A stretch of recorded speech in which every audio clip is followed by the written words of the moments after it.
సాహితీ మిత్రులందరకు హృదయపూర్వక నమస్కారాలు. ఉదయబాబు మాస్టర్ కథలు ఛానల్కు మీ అందరికీ శుభ స్వాగతం. ఈరోజు ఈ కార్యక్రమంలో సీనియర్ కథా రచయిత శ్రీ కొత్తపల్లి ఉదయబాబు కలం నుంచి జాలువారిన లేడీ సింగర్ 37వ భాగం విందాం.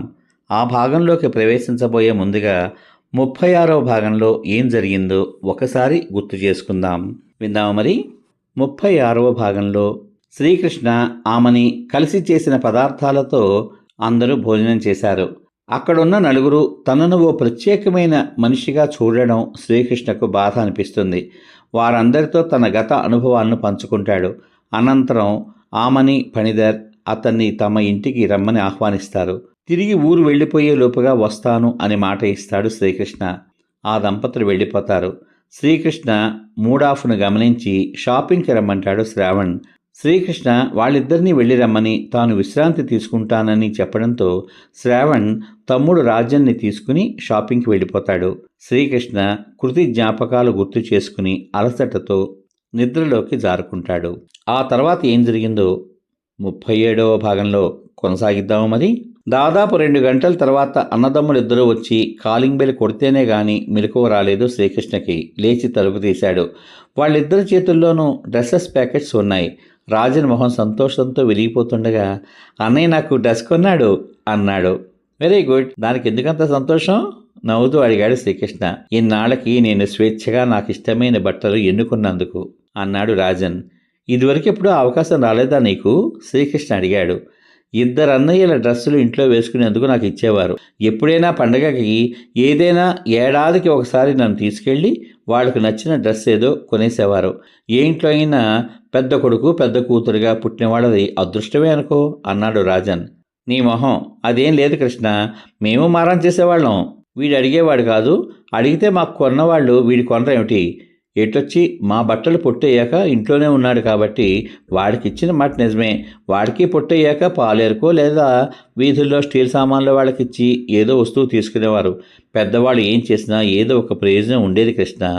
ఒక వస్తువుని పనికి వచ్చినంతకాలం వాడుకోవడం ఆ రోజుల్లో పద్ధతి. కానీ ఈ రోజుల్లో పెరుగుతున్న జనాభాకి అనుగుణంగా ఉత్పత్తి పెరిగిపోయింది.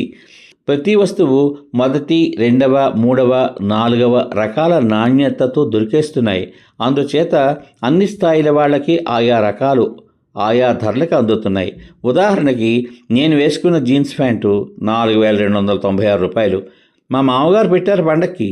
అదే డిజైన్, అదే జీన్సు 4వ రకం 357 రూపాయలకి దొరుకుతోంది. డబ్బున్నవాడు తన స్థాయికి తగ్గ డ్రెస్తో సంతృప్తి పడతాడు. రోజు కూలి తన స్థాయికి అదే డిజైన్ దొరికిందని సంతోషిస్తాడు. ఈ రోజుల్లో బట్టలకి విలువ లేదు. ఇదంతా వాడికి అవగాహన లేక నేనేదో వాడు కోరుకున్నవి కొన్నానని సంతోషపడిపోతున్నాడు. అఫ్కోర్స్ మన మనసుకు నచ్చిన బట్టలు ధరిస్తే మనకు సంతోషంగా ఉంటుందనుకో అన్నాడు శ్రావణ్. అది సంగతి, అర్థమైందా అన్నట్టు చూశాడు శ్రీకృష్ణ రాజన్ కేసి. నిన్ను తీసుకెళ్ళకపోవడం తప్పు చేశాను. ఒకసారి నువ్వు కూడా వేసి చూసుకో. సరిపోకపోతే ఇప్పుడే వెళ్ళి మార్చేసుకుందాం. కానీ నాకు నచ్చిన కలర్స్ తెచ్చాను, ఏమీ అనుకోకు అని 2 డ్రెస్సులు శ్రీకృష్ణ చేతికి ఇచ్చాడు శ్రావణ్.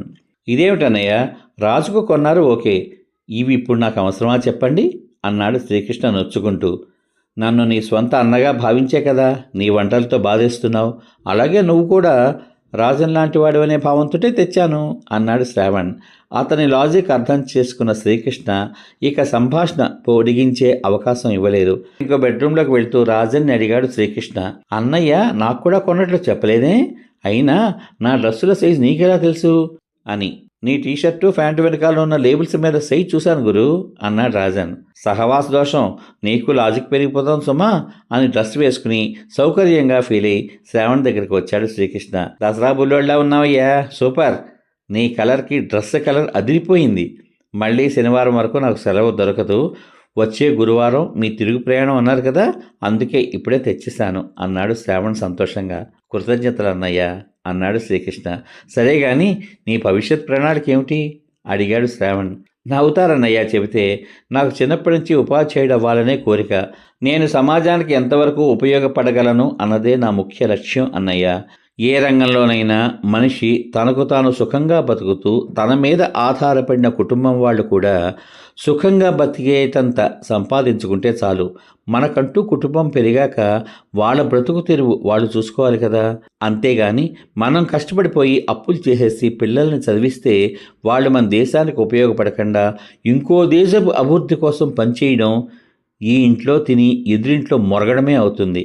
అలాంటి ఫాస్ట్ ప్రెస్టేజ్ ఉన్న తల్లిదండ్రులతో ప్రస్తుతం మన దేశం తన మేధావంతులైన భారతీయులందరినీ శాశ్వత నివాసం పేరుతో దూరం చేస్తున్నారు. అలాంటి తల్లిదండ్రులకు చదువు చెప్పిన ఉపాధ్యాయుల బోధనా విధానాన్ని, వారి కన్న తల్లిదండ్రుల పెంపకాన్ని ఖచ్చితంగా తూర్పారబెట్టాల్సిందే. ఈ దేశంలో ప్రతి బాధ్యత గల తండ్రి తనలాంటి బాధ్యత కలిగిన కొడుకుని తయారు చేస్తే చాలు. వారు ఏ రంగానికి చెందినవారైనా సరే ఎవరు ఈ దేశం విడిచిపెట్టిపోరు. ఈ దేశానికి కాస్తో కూస్తో ఉపయోగపడతారు. కనీసం రాబోయే తరంలోనైనా అలాంటి విద్యార్థుల్ని ఒకరిద్దరిని తయారు చేసినా నా లక్ష్యం నెరవేరుతుంది.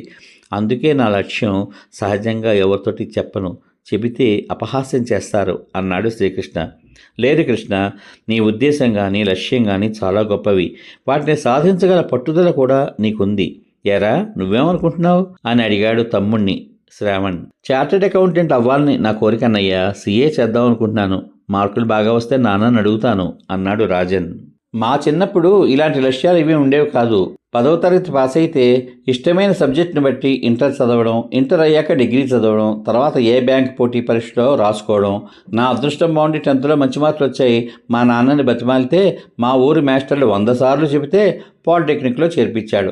ఆ తర్వాత రిజర్వేషన్లో ఇంజనీరింగ్లో సీట్ వచ్చింది. తర్వాత జాబ్ వచ్చింది. మొత్తానికి ఇంజనీర్ అయ్యాను. కష్టపడి చదివితే ఇంకా మంచి ఉద్యోగం వచ్చేదేమో. ఇప్పుడు నా జీవనాధారం ఇదే కాబట్టి ఇష్టపడి చేస్తున్నాను అన్నాడు శ్రావణ్. మంచి విషయాలు చెప్పారన్నయ్య.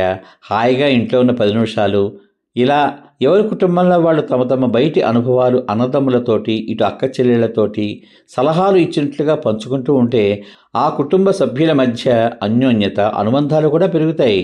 ఆ సలహాలు కనీసం వింటే జీవితంలో ఎప్పుడో ఒకప్పుడు ఉపయోగపడతాయి కూడా రాజు అన్నాడు కృష్ణ.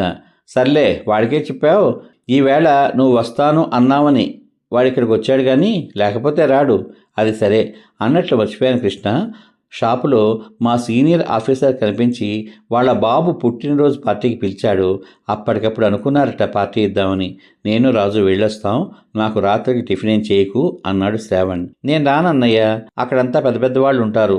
ఇందాకనే కృష్ణని ఒంటరిగా వదిలేసి వెళ్ళాం. నువ్వు వెళ్ళు, నేను రానులే అన్నాడు రాజన్.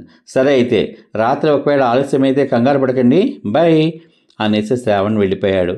ఆ రాత్రి చెరో 2 దోశలు వేసుకుని తినేసి పడుకున్నారు స్నేహితులిద్దరూ.